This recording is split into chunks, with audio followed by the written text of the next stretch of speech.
जो हमने leading sales पढ़ा उसके बारे में हमने ये देखा कि लीडिंग सेल्स जो होते हैं वो टेस्टोस्टेरोन हार्मोन बनाते हैं और फिर टेस्टोस्टेरोन हार्मोन जो है वो टेस्टिस के अंदर जाएगा, टेस्टिस के लोब्स में जाएगा, लोब्स में जाके सेमनीफेरस ट्यूब्यूल्स में जाएगा, सेमनीफेरस ट्यूब्यूल्स के अंदर जर्मिनल एपिथेलियम सेल जो होगा उस टिश्यू को स्टिमुलेट करेगा स्पर्मेटोजेनेसिस की प्रोसेस के लिए, मतलब स्पर्म को बनवाने के लिए। तो लीडिंग सेल्स जो है उसको एंडोक्राइन सेल्स भी कहा गया है क्योंकि ये जो है वो टेस्टोस्टेरोन हार्मोन बनाता है टेस्टिस में। तो लीडिंग सेल्स एंडोक्राइन सेल्स क्यों कहते हैं? क्योंकि लीडिंग सेल्स जो है वो टेस्टोस्टेरोन हार्मोन बनवाता है। सीक्रेट्स एंड्रोजन्स टेस्टोस्टेरोन, मतलब ये बनवा रहा है। विच इज अ स्टेरॉइड, ये स्टेरॉइड भी है। टेस्टोस्टेरोन जो है हार्मोन ये स्टेरॉइड्स में आता है।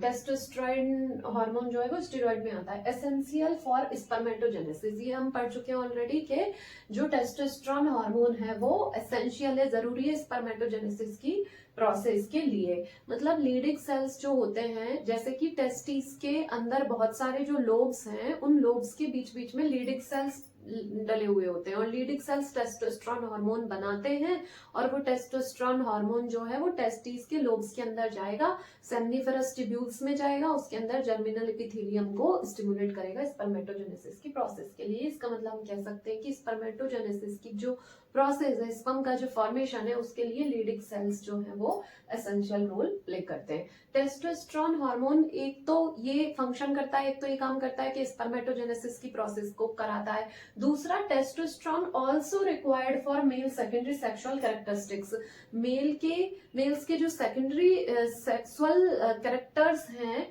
उनके लिए भी रिक्वायर्ड है testosterone hormone. Testosterone also required for male secondary sexual characters. तो स्पर्मेटोजेनेसिस की प्रोसेस के अलावा टेस्टोस्टेरोन हार्मोन रिक्वायर्ड है मेल्स के सेकेंडरी सेक्सुअल कैरेक्टर्स के लिए भी। जैसे कि एग्जांपल है हेयर ग्रोथ, वॉइस डीपनिंग, मतलब कि जो वॉइस हैवी हो जाती है मेल्स की। तो लीडिंग सेल्स जो है हमने टेस्टिस में पढ़ा कि ये टेस्टोस्टेरोन हार्मोन बनाएंगे जिससे स्पर्मेटोजेनेसिस की प्रोसेस को स्टिमुलेट करेगा। और टेस्टोस्टेरोन हार्मोन एक स्टेरॉइड्स में भी आता है और टेस्टोस्टेरोन रिक्वायर्ड है मेल्स के सेकेंडरी सेक्सुअल कैरेक्टर्स के लिए भी, जैसे कि हेयर ग्रोथ और वॉइस डीपनिंग।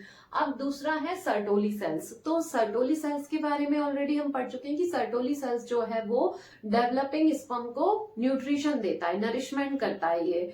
तो जैसे ही सेमनीफेरस ट्यूब्यूल्स जो है वो बनाएंगी स्पर्म को, तो वो स्पर्म की डेथ ना हो जाए तो उस स्पर्म को न्यूट्रिशन चाहिए, तो सर्टोली सेल्स होते हैं वहीं पे वो न्यूट्रिशन देते हैं स्पर्म को। Sertoli cells nourish developing sperm, developing जो स्पर्म है उसको न्यूट्रिशन देता है। सपोर्टिंग सेल्स भी कहते हैं सर्टोली सेल्स को।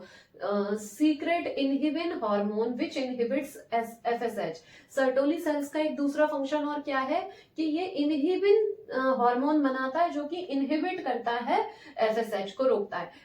एफएसएच मतलब फॉलिकुलर स्टिमुलेटिंग हार्मोन को इनहिबिट करता है। ऑल्सो सीक्रेट एबीपी, इसका तीसरा फंक्शन है सर्टोली सेल्स का, एबीपी बनाता है, मतलब एंड्रोजन बाइंडिंग प्रोटीन भी बनाता है ये। तो ये जो सर्टोली सेल्स हैं इसके बारे में हम पढ़ते हैं कि ये एक तो नरिश डेवलपिंग स्पर्म, मतलब जो स्पर्म बन रहे होते हैं टेस्टिस के जो लोब्स में, जो सेमनीफेरस ट्यूब्यूल्स के जर्मिनल एपिथेलियम सेल से जो स्पर्म बन रहे हैं, तो सर्टोली सेल्स उनको न्यूट्रिशन देता है, नरिश डेवलपिंग स्पर्म।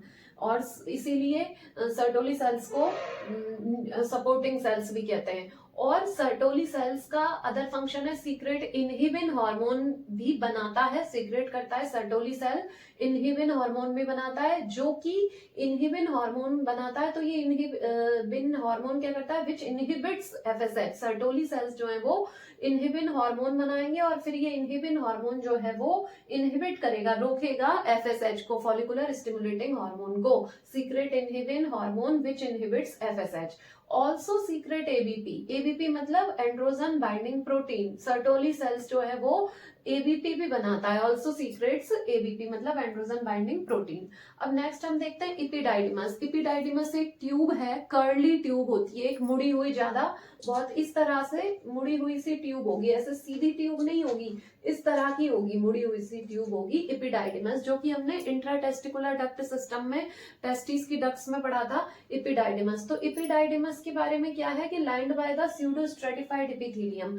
इपिडाइडिमस जो है वो उस पे एक लाइनिंग होती है स्यूडो स्ट्रेटिफाइड एपिथेलियम टिश्यू की, और ये एपिडाइडिमस जो है वो क्या है, responsible for the functional maturity of sperm. ये इसका इंपॉर्टेंट पॉइंट है कि एपिडाइडिमस में स्पर्म की फंक्शनल मैच्योरिटी होती है।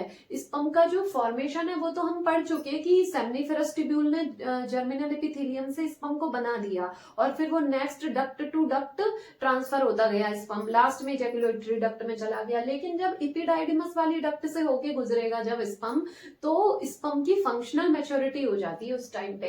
तो एपिडाइडिमस क्या है, lined by the pseudo stratified epithelium, मतलब एपिडाइडिमस वाली जो ट्यूब है वो स्यूडो स्ट्रेटिफाइड एपिथेलियम टिश्यू से उसकी लाइनिंग होती है और responsible for the functional maturity of sperm. Sperm की फंक्शनल मैच्योरिटी कराती है एपिडाइडिमस। जैसे कि स्पर्म बन गया है सेमनीफेरस ट्यूब्यूल्स में, अब वो स्पर्म सेमनीफेरस ट्यूब्यूल से दूसरी डक्ट में जाएगा, फिर तीसरी चौथी, इस तरह से डक्ट टू डक्ट पास होता है। लेकिन जब एपिडाइडिमस में जब आता है स्पर्म तो उसकी फंक्शनल मैच्योरिटी हो जाती है। Epididymis opens into vast difference, फिर एपिडाइडिमस में मैच्योर होकर स्पर्म वास्ट डिफरेंस में चला जाता है और वास्ट डिफरेंस ट्यूब फिर उसको एब्डोमेन में यूरिनरी ब्लैडर में ले जाके यूरेथ्रा तक इजैकुलेटरी डक्ट से स्पर्म को रिलीज कर देती है। तो एपिडाइडिमस के बारे में क्या है कि lined by the pseudo stratified epithelium. Epididymis जो है वो स्यूडो स्ट्रेटिफाइड एपिथेलियम टिश्यू से लाइंड होती है, responsible for the functional maturity of sperm, sperm की फंक्शनल मैच्योरिटी कराती है। Epididymis opens into the vas deferens, vas deferens में जाके एपिडाइडिमस जो है ट्यूब वो खुल जाती है। मतलब नेक्स्ट ट्यूब एपिडाइडिमस के बाद वास्ट डिफरेंस है जिसमें स्पर्म चला जाएगा।